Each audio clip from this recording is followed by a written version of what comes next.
Hello बच्चों, कैसे हो? स्वस्थ होंगे, अच्छे होंगे और पढ़ाई आप लोगों की निरंतर जारी होगी। परीक्षा नज़दीक है तो आप लोगों की काफ़ी अच्छी तैयारी कर रहे होंगे। इसी उम्मीद के साथ हम आज स्वतंत्र भारत की राजनीति जो कर रहे थे उसमें 4 अध्याय कंप्लीट कर लिए हमने।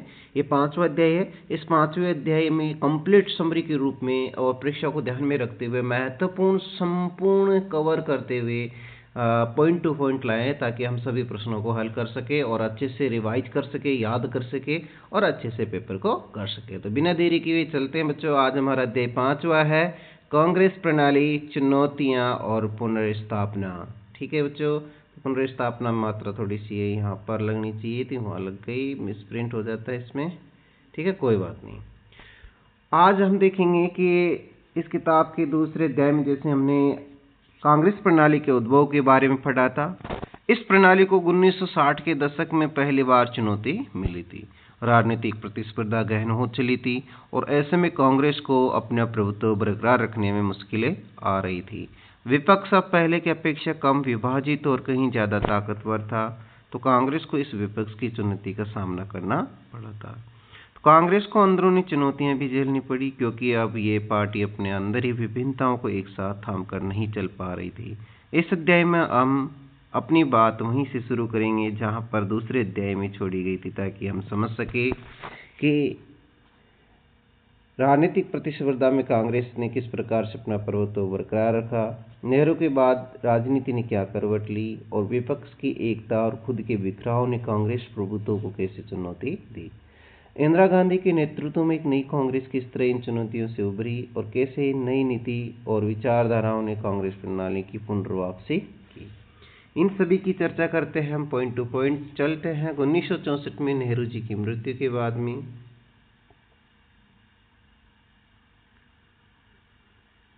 यहाँ से प्रश्न शुरू होता है हमारा, राजनीतिक उत्तराधिकारी की चुनौती। 1964 में नेहरू जी की मृत्यु हो गई। वो पिछले 1 साल से भी ज़्यादा समय से बीमार चल रहे थे।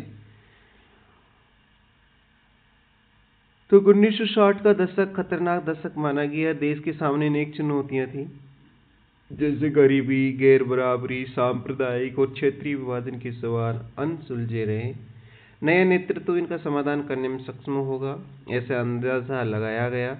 बाकी बहुत से नव स्वतंत्र देशों की तरह भारत भी राजनीतिक उत्तराधिकार का सवाल लोकतांत्रिक ढंग से हल नहीं कर पाएगा। सेना राजनीतिक भूमिका में रहेगी। नेहरू की राजनीतिक उत्तराधिकार को लेकर बड़े अंदेशे लगाए जा रहे थे। सभी लोकतंत्र कायम रह पाएगा या नहीं, इन सब के बीच में ऐसे सवाल उठ रहे थे।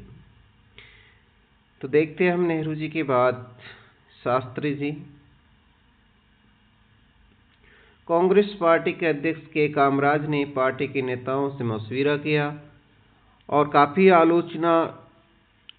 आलोचक ठगे से रह गए। क्यों रह गए? क्योंकि नेहरू जी के बाद में शास्त्री जी को प्रधानमंत्री बनाया जाएगा, ऐसा कई आलोचक को रास नहीं आ रहा था या उन्हें लग नहीं रहा था, तो वो अपने आप को ठगे से महसूस कर रहे थे। और नेहरू के मंत्रिमंडल में कई वर्षों तक ये मंत्री रहे थे। अपनी सादगी और सिद्धांत निष्ठा के लिए प्रसिद्ध रहे थे लाल बहादुर शास्त्री जी, और इसी वजह से सभी इनके पक्ष में रहे थे। और शास्त्री जी को कांग्रेस संसदीय दल के निर्विरोध नेता चुने गए, भारत के प्रधानमंत्री बने।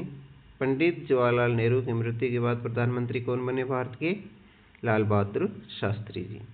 शास्त्री जी का कार्यकाल कुछ समय का रहता है, 1964 से 66 तक ये प्रधानमंत्री के कार्यकाल पर रहते हैं। देश के सामने बड़ी चुनौतियां रहती है, जैसे मानसून की असफलता है इनके समय, भारत चीन युद्ध से उत्पन्न कठिनाइयां हैं, 1965 में पाकिस्तान के साथ युद्ध, खाद्यान्न गंभीर संकट। ठीक है, इनके बीच में 10 जनवरी 1966 है, इसमें ताशकंद में इनका अचानक देहांत हो जाता है। ये 60 नहीं है, ये 1966 कर लेना बच्चों। कब होता है? 10 जनवरी 1966 में कर देता हूँ इसको काट के।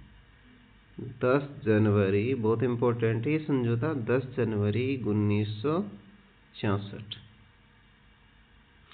ताश का समझौता कब होता है? 10 जनवरी 1966। किन किन के बीच में? भारत और पाकिस्तान के बीच में। किसकी मध्यस्थता से? सोवियत संघ की मध्यस्थता से। ठीक है, अब ताशकंद पूछा जाए तो आज ये किसकी राजधानी है? उज्बेकिस्तान की राजधानी है। किसकी राजधानी है? उज्बेकिस्तान की राजधानी है। पहले कब किस में था ये ताशकंद? जब समझौता हुआ था तब ये भूतपूर्व सोवियत संघ में था। ठीक है।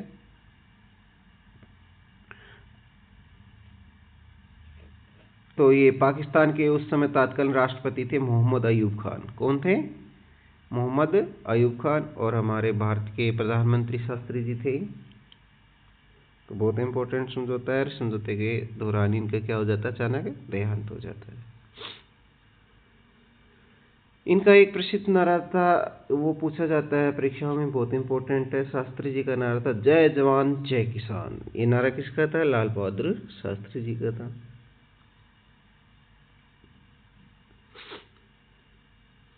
अब शास्त्री जी की मृत्यु होगी तो दोबारा हमारे सामने राजनीतिक उत्तराधिकार का सवाल खड़ा हो गया, जिसके सामने बड़े जो नेता थे कि जिनको प्रधानमंत्री बनाए, जैसे एक तो मोरारजी देसाई और एक साइड इंदिरा गांधी जी। दोनों का संदर्भ देख लेते। केंद्रीय मंत्रिमंडल में मंत्री पद पर भी रहे, बम्बई प्रांत के मुख्यमंत्री पद पर रह चुके थे। बड़े नेताओं ने इंदिरा गांधी को समर्थन देने का मन बनाया।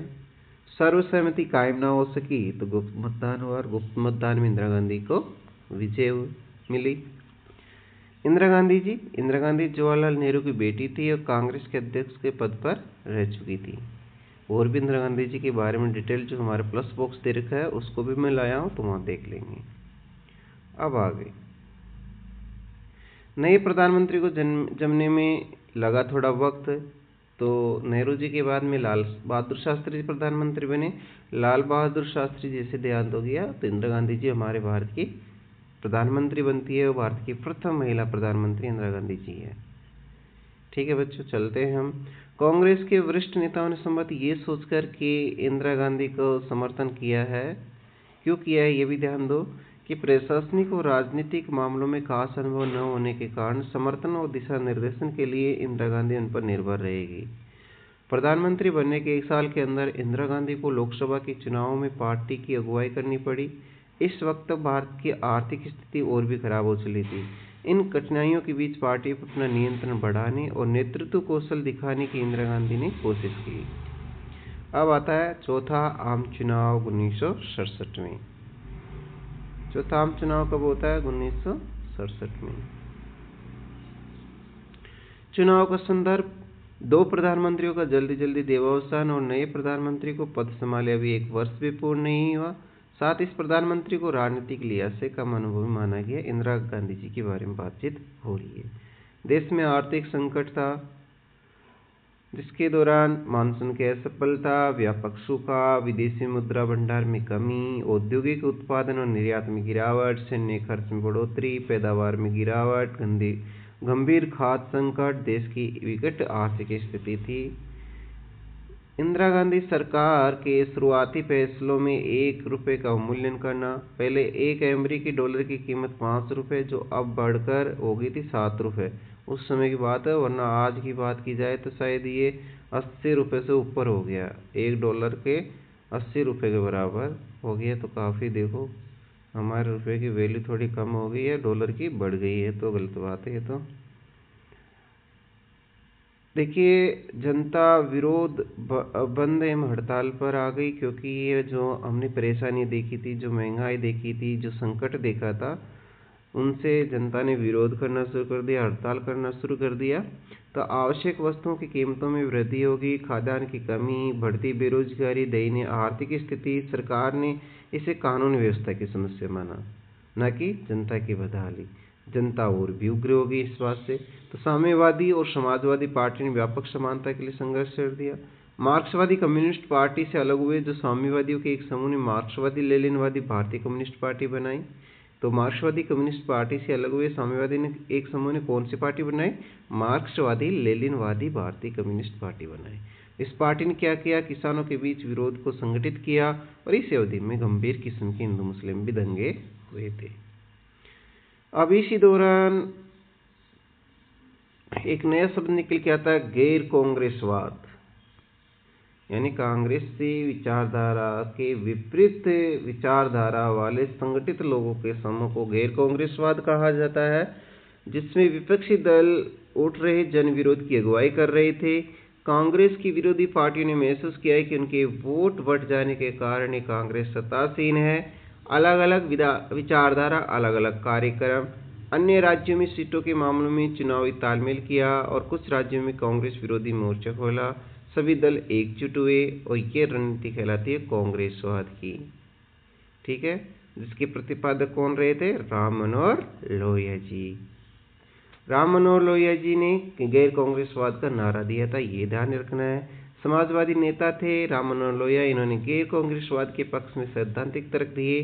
कांग्रेस का शासन अलोकतांत्रिक और गरीब लोगों के हितों के खिलाफ है, ऐसा इन्होंने कहा। इसलिए गैर कांग्रेसी दलों को एक साथ आना जरूरी है, आह्वान किया, ताकि गरीबों के हक में लोकतंत्र को वापस लाया जा सके। अब देखते हैं हम चुनावों का जनादेश क्या रहा। फरवरी 1967 में चौथे आम चुनाव हुए। चौथे आम चुनाव कब हुए, ये ध्यान रखना। फरवरी 1967 में नेहरू के बिना पहली बार कांग्रेस का सामना। चुनाव परिणाम में राष्ट्रीय प्रांतीय स्तर पर कांग्रेस को पक्का धक्का लगा, जिसे राजनीतिक भूकंप की संज्ञा दी कुछ राजनीतिक पर्यवेक्षकों ने। तो ये ध्यान रखना, राजनीतिक भूकंप की संज्ञा कौन से चुनाव को दी गई और किन्होंने राजनीतिक भूकंप की संज्ञा दी? तो राजनीतिक के जो पर्यवेक्षक थे उन्होंने इस चुनाव को राजनीतिक भूकंप की संज्ञा दी थी। इम्पोर्टेंट है ये। इंदिरा गांधी के मंत्रिमंडल जो था वो चुनाव में काफी हार गए। दिग्गज जो मंत्री रहे थे वो जैसे तैसे लोकसभा में बहुमत मिला, लेकिन प्राप्त सीटों और मतों के प्रतिशत में भारी कमी आई। 7 राज्यों में बहुमत नहीं मिला और 2 अन्य राज्यों में दल बदल के कारण कांग्रेस की सरकार नहीं बन पाई। ठीक है, तो इस प्रकार के विचित्र अनुभव देखने को मिला, जिसके अंतर्गत देखते हैं कि मद्रास प्रांत में एक क्षेत्रीय पार्टी, कौन सी थी क्षेत्रीय पार्टी? द्रविड़ मुनेत्र कषगम, पूर्ण बहुमत की सत्ता पाने में कामयाब रही। द्रविड़ मुनेत्र कषगम कहाँ की पार्टी थी? मद्रास प्रांत की। ठीक है, द्रविड़ मुनेत्र कषगम हिंदी विरोधी आंदोलन का नेतृत्व कर सत्ता में आई।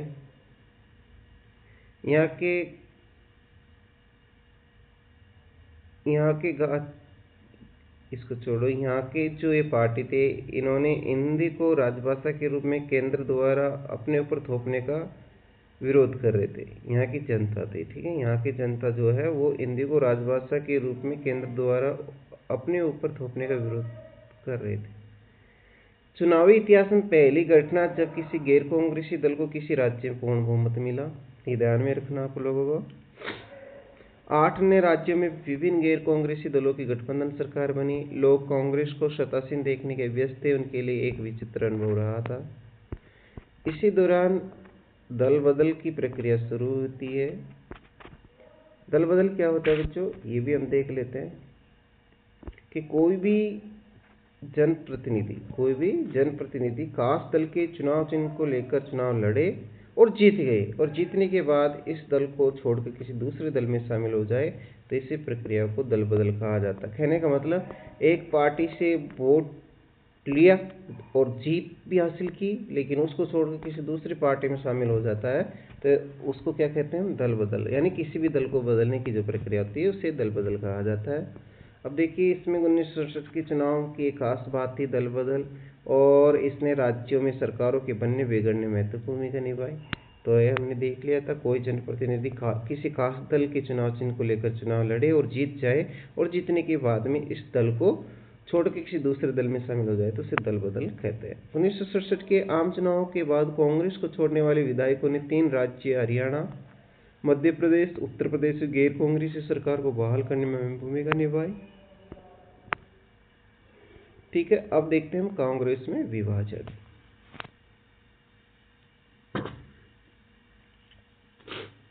कांग्रेस में विभाजन, तो बच्चों यही एक वीडियो में करे पार्ट, 2 में हो जाएगा, एक में ज़्यादा बड़ा हो जाएगा, तो 15-15 मिनट का हम 2 वीडियो बढ़ा लेंगे, जिसमें पूरा पार्ट कंप्लीट हो जाएगा। देखिए, आपको इतना बड़ा पार्ट होगा, लेकिन हम इसको संपूर्ण रूप से कवर करते हुए कम से कम टाइम में पूरा करवा रहे हैं। तो आप लोगों को परीक्षा के हिसाब से इनका रिवाइज करना चाहिए, और अच्छे से पढ़ना चाहिए ताकि आप अच्छे से पेपर दे सको। तो हम कांग्रेस के विभाजन को और जो कुछ रह गया उसको अगले वीडियो में लाएंगे। ये फर्स्ट वीडियो है, इसका इतना ही रखेंगे। ठीक है बच्चों, जय हिंद।